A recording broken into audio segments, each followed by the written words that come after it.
the ducks are swimming in the water. This is The Gift of Alicorns by Keta. Something seemed off. Twilight Sparkle was sure of that. But just a few hours later, after defeating the Queen of the Changelings and starting with preparations for the wedding of the real Princess Princess Cadence, one would think that Twilight has already no right to complain. Everything was all right. Cadence was just like she remembered her, and every pony was happy. Yet against all of that stood a feeling of which Twilight couldn't let go. There had to be something she forgot. Some little detail that still wasn't fixed. She groaned. How she wished to have a checklist right now so she could simply read the thing without hopelessly trying to remember. Not to get her wrong, she had dozens of checklists. Problem was that the thing worrying her wasn't on them. Oh well, if I didn't bother to write it down, then it couldn't be so important, she tried to tell herself, but it didn't work. She couldn't get rid of it so easily, and she knew that if she won't figure it out, it will bother her during the rest of the wedding.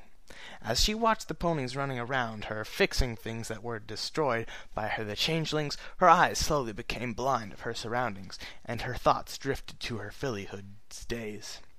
A little purple unicorn and a pink alicorn with a tricolored mane were laying next to each other, each other at large balcony. Sorry, this fic has really bad grammar.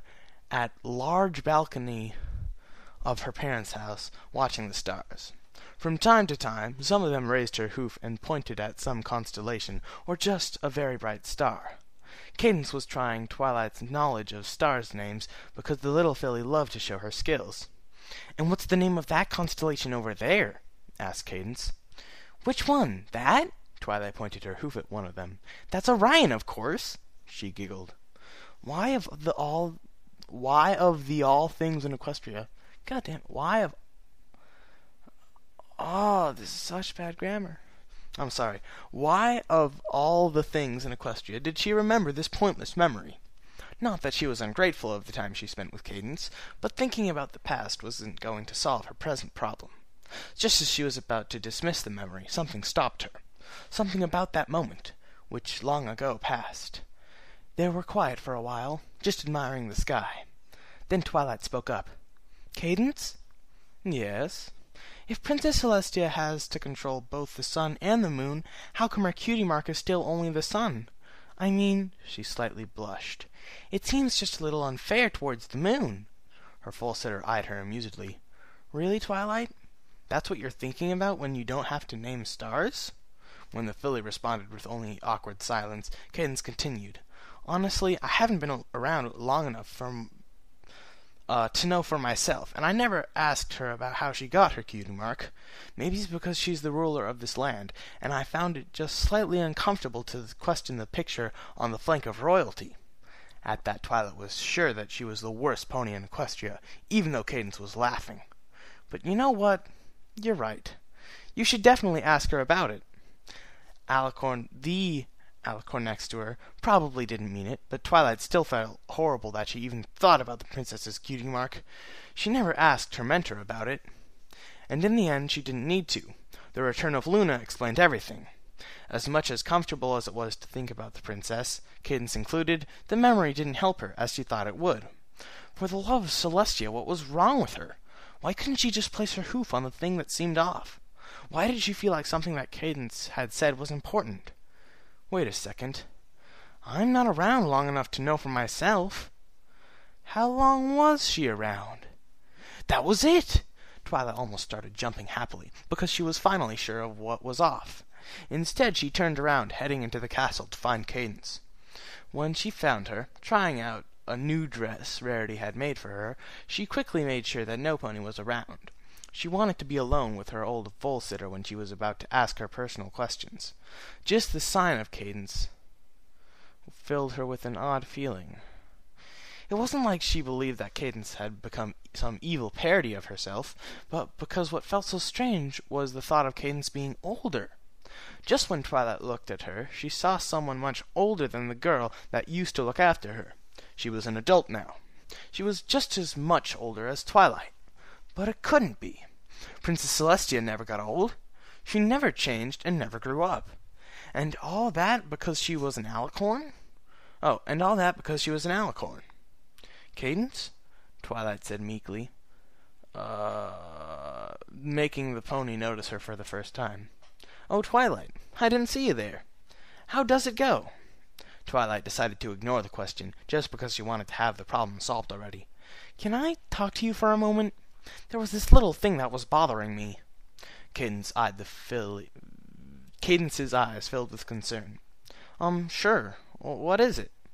Since you're an alicorn, Twilight started uneasily, I was thinking that it's just maybe a little strange for you to grow up just like me. I mean, every pony knows that Princess Celestia never changes, never grows old. And we all know why. Some calls it the Gift of Alicorns, immortality. Princess Celestia won't grow old because she's an alicorn, because she's immortal, and so her body doesn't change. So if you don't mind me asking, where does that leave you? As she spoke, Cadence's expression turned to bitter sadness. While still listening to the unicorn's words, she levitated the dress off herself and placed it on one of the figurines.